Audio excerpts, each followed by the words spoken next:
Hey, hi, hello there. Dragon Ball Z is an anime that needs no introduction.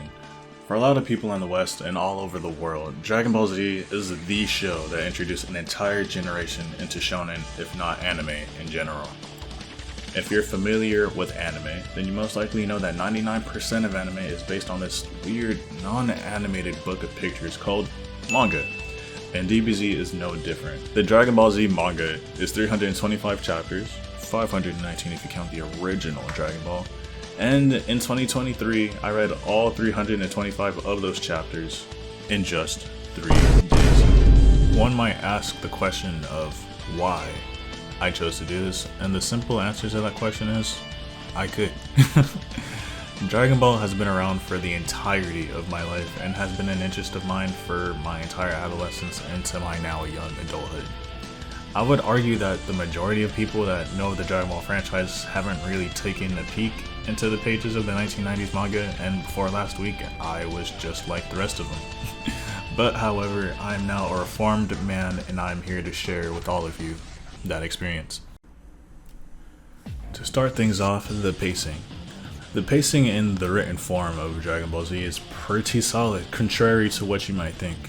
Even though I've experienced this story no less than 20 times due to watching the anime as a kid and playing through almost every single game that goes through the same story, I don't really think I was ever bored at any point in time. From the appearance of Raditz to the absolute raid boss that was Vegeta on the Earth, to the free-for-all for the Dragon Balls that was the early part of the Namek Saga, the action and the plot were set to continue at a good rate to where I never felt like the story was lacking in any major way.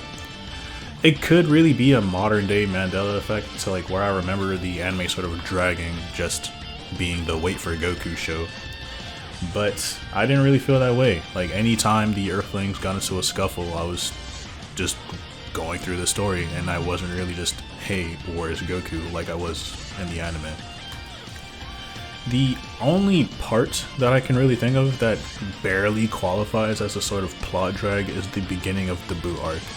I don't really think it counts because the beginning of that arc is just, seeing how Cell kind of gets defeated and how life transitions after that fact.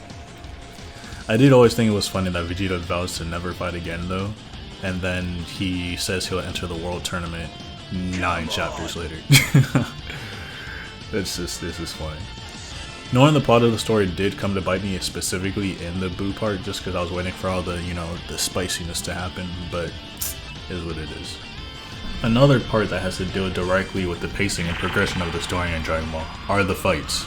But unlike the anime, we don't have characters actively shooting Kamehamehas and yelling. One thing that I very much appreciate about the way that Akira Toriyama draws the Dragon Ball manga is the way that he panels. Seeing as how Dragon Ball is a battle manga before anything else, the conveyance of movement and action is extremely important, and Toriyama's paneling style makes the action within the manga very, very easy to understand and follow. As a sort of comparison, I'll just let you guys know I'm a very big One Piece fan who's actually caught up in the manga for that too. And while Oda has one of the most popular mangas for a reason, the way he panels certain scenes makes it hard to understand exactly what's happening, who something is happening to, etc, etc. No disrespect to Oda at all, but I'm just saying that Toriyama's paneling is good. And with his paneling, Toriyama really doesn't leave any fluff because a lot of the plot points in Dragon Ball Z, it's probably been a while, but a lot of these were a lot shorter than I remember them being. So, as an example, like Goku versus the Ginyu Force, excluding Ginyu himself, was just 2 chapters. The Frieza survival arc was 12. Super Vegeta versus Cell, that's only 2 chapters. I swear that would have been at least 4. And then something that is 4 chapters, Goku versus Majin Vegeta. But then within those 4 chapters, they're cutting back and forth to other plot points. So the vast majority, at least half of that fight, isn't even shown to the reader at all. And then I want to say the last major one that I remember kind of being short was Vegito versus Buhan, where I want to say in the anime he plays with him a little bit in base, but in the manga man goes Super Saiyan off rip, and you already know how that goes, man starts throwing hands. I'll even give you an example of how good his paneling is. Frieza throws a punch. Vegeta catches it. They hold hands for a little bit. Then, Frieza transforms. Frieza does a little blasty blast. Krillin does his best ace impression. Gohan throws a temper tantrum. Then Frieza commits a heat beating on a 5-year-old. Krillin comes back and then starts throwing Kanzons like they won't ever go out of stock, and then bam, Piccolo. Piccolo starts running Frieza's fade. Frieza decides to get serious. Gets 3 hits on Piccolo, bang bang bang. And then when Piccolo decides he wants his run back, Frieza's like, nah, it's time to transform. Frieza starts treating Piccolo like a day at the range. After being healed by Dende, Gohan throws another temper tantrum that does absolutely nothing. And then Frieza says it's time to end this and transform into his final form. All going to have a very tough time. After that, unfortunately, we all know what happens to Dende. Then Frieza starts doing Gohan, Piccolo, and Krillin like Broly did Goku and Piccolo in his first movie.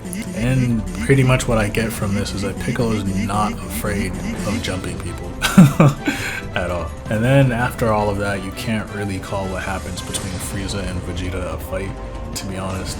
Vegeta throws his full energy at Frieza says no, then proceeds to commit his 112th hate crime of the day.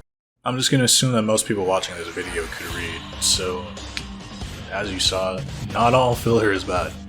People seem to think that only filler occurs in the sense of like random arcs in between, you know, the plot progression to keep the anime behind the manga, but iconic fights in the entire series have anime specific filler. And I love that. Reading the manga actually gave me a better sense of appreciation for the anime because some things that I was hoping and waiting to see just weren't there. Going back to the Frieza hate crimes, why is Frieza just here eating the crab? Why? Why does Namek even have crabs? Like, space crabs? Is that a thing? Space Australia? The Frieza fight. Goku has like a little monologue about what happens to all his loved ones, and it's actually pretty, it tugs to the heartstrings. Shout out to Sean Schemmel. But that little speech that he does isn't there in the manga. I would say the moment is when he goes Kaioken times 20, but in the manga he just goes Kaioken times 20, just, you know, does the combo with no speech to be found.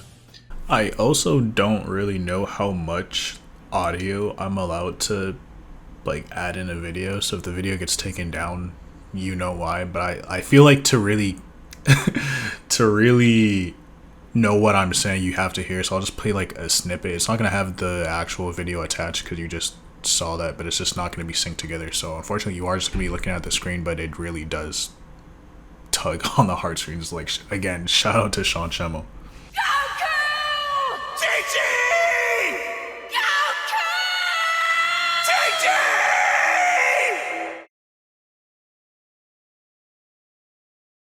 Staying within the Frieza saga, it's probably, again, correct me if I'm wrong, I want to see what you guys think, but in my opinion, one of the funniest parts of the Goku and Frieza fight, according to the anime, is like the little, for lack of a better description, bitch slaps that Goku does to Frieza.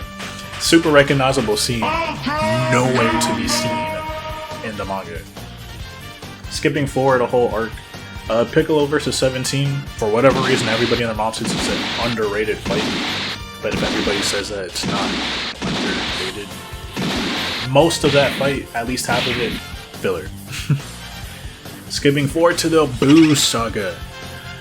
This one is kind of iffy, but just based on the way that I was reading it, Goku never explicitly shows Goten and Trunks like Super Saiyan 3.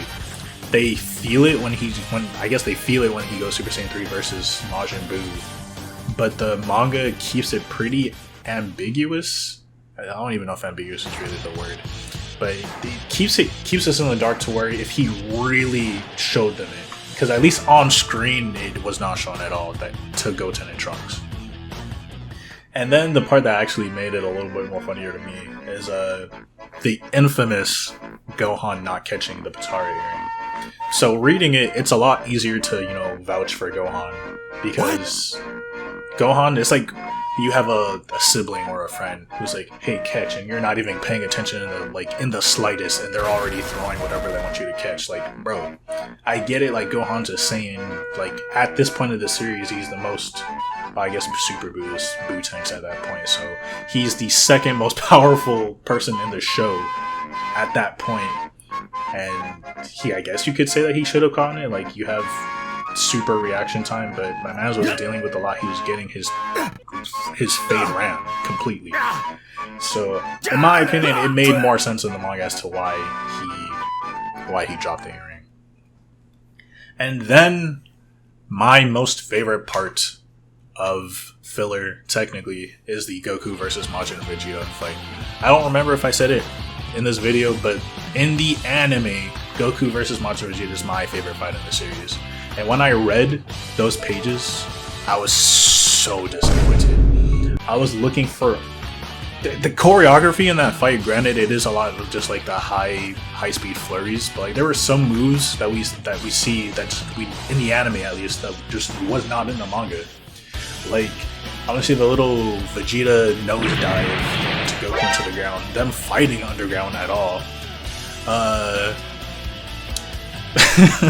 The action, in my opinion, the most recognizable, other than the ending of the fight, which I think is the most, not talking about the ending, but the most recognizable part of the fight is when like Vegeta kind of clips Goku with like the energy staples,